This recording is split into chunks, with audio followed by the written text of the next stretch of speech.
Okay, we're going to start moving quicker so you guys can get through the video, and of course I can get through the video too. We're on to discounts of personal pets. Everybody likes this. It's an awesome perk for staff members. We have certain discounts that you get for your own pets, and there's guidelines. I'm not going to go through every single guideline, but we cannot by law give you a bunch of free services because then the IRS is going to get us for that. There's a certain amount of discount they will allow us to give, and we go even a little bit above and beyond that on these particular discounts, but there it is right there. The other thing is, when your pet gets cared for, if you have an emergency, you're going to be put in the front of the line.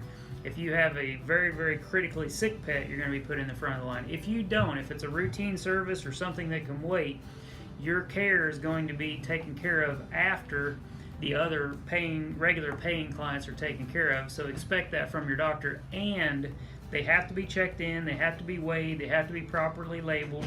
We don't want to mix any pets up. We don't want to have an animal sitting in a cage so we don't know who it is or what it's here for. And you have to pay for services at the time it's rendered. Now, we do have payment plans, multiple payment plans that you can work on, and we can work with you to make that happen. And there will be rare circumstances where there's certain types of things where we may have to set something up, but that's only going to be done through the executive director. If you're bringing your animal in for something, we're going to set you up just like a client, treat you appropriately, give you a discount, and make sure that the bill is not going to be too high for you when it's time to check out. We can't take it off of your check, and we certainly don't want bills running up in the background for employee pets. So let's move on to Royal Canin staff feeding. You have discounts for Royal Canin dog food, a bunch of free food actually, I think, and Hills is the same thing, and I believe there's also something for Purina. We may not have it in this manual right now, but there's discounts on all kinds of pet food for you because you work at a vet clinic. There's discounts on scrubs. Right there we have a discount code you can use at the Scrubs, Planet Scrubs in Frisco. Oh, I guess it's in Plano. Probably multiple locations. Professional discount codes for lab work. Under the lab work section, there are certain bigger discounts you get for lab tests. So doctors get free lab tests, which is pretty cool, and employees get 50% through Antech. If you're with another lab, it may be a little bit different than that.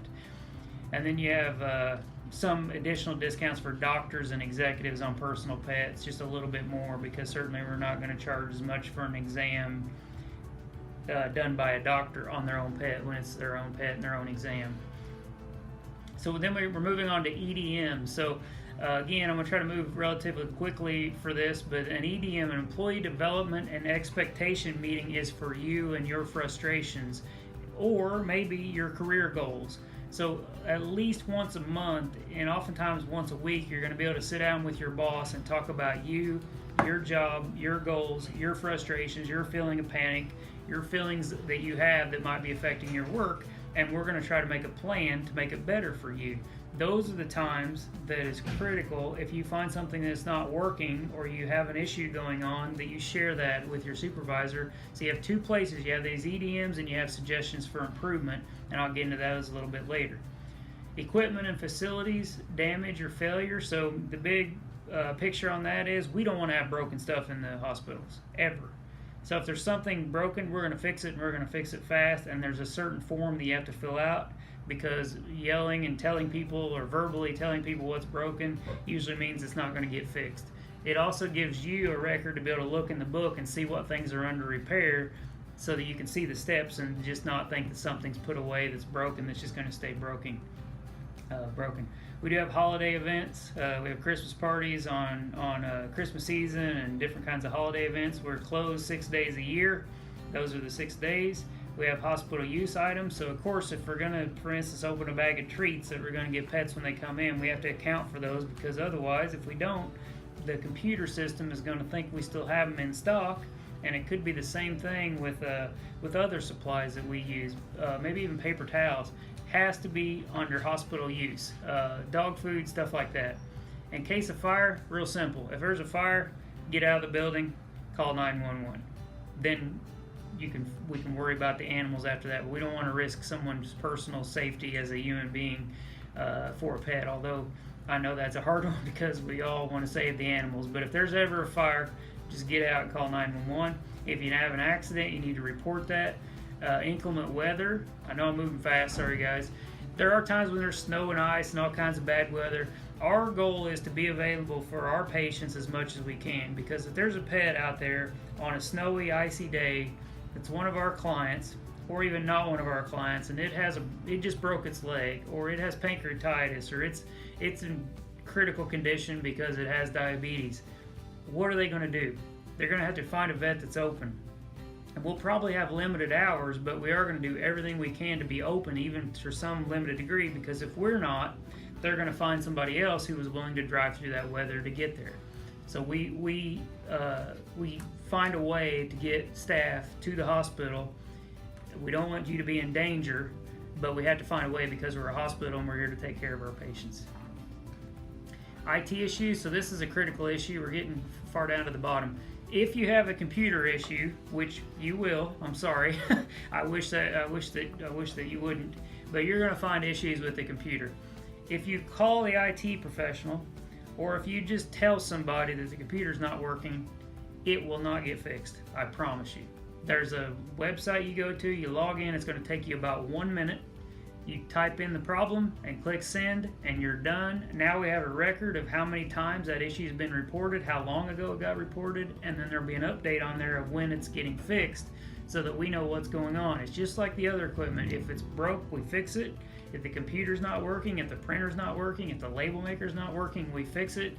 Get on here, log in, it'll take you about 1 minute, and you literally could go in every day and put it in if you wanted to. Jackets, we talked about that earlier in the video, but obviously there's certain hospital jackets that have to be worn in client areas. If you're walking dogs outside in the back, or you're not in a client area like you're in treatment or the kennel, you can wear any jacket you want, but not in client areas because it takes away that professional appearance that we have. So weekly, we'll slow down on this one a little bit and then probably get down here to the bottom. Meetings and weekly action plans. So we're a hospital of hard deadlines. It's critical that when we make plans, one of our core values is planning, is that when we make a plan, we do it. If for some reason you can't meet that deadline, you notify your super well in advance of that deadline, because we'll find some other person that can take it over. That will happen. There's no excuse at all ever for not doing the task by the deadline and not notifying your supervisor well in advance of that deadline for not meeting it. If for some reason you're given a deadline at the beginning of some task that we want you to do and you know it's impossible when it's assigned, it's critical that you tell your boss, hey, I can't complete that deadline and here's why, or what would you like me to not do in order to meet this deadline. So please pay close attention to that, because that's the only way we can make progress. If we make plans, we make deadlines, we plan on things being fixed or things getting done, and then it's not done by that time, then we can't make the progress that we need to. Our weekly meetings, basically there's a whole group of meetings that happen every morning on the staff meeting day, and it goes from the owners, the executives, all the way to the staff, and then after the staff meeting, the doctors have a meeting, and that's our way of looking at those plans, looking at those stats, looking at those goals that we have. This is a business, so we always have plans and goals, and we always look at stats, because that is the representation of the health of the organization. So during that time, we're all getting on one page and discussing what our plans are to make things better for everyone. I'll go into natter-free workplace. So we talk about naysayers and negative people. Natter is negative chatter, and we don't allow it. We have no tolerance for it. You have to stay positive. You oftentimes will have feelings that are negative, and it's okay. We all have them. I have them every day.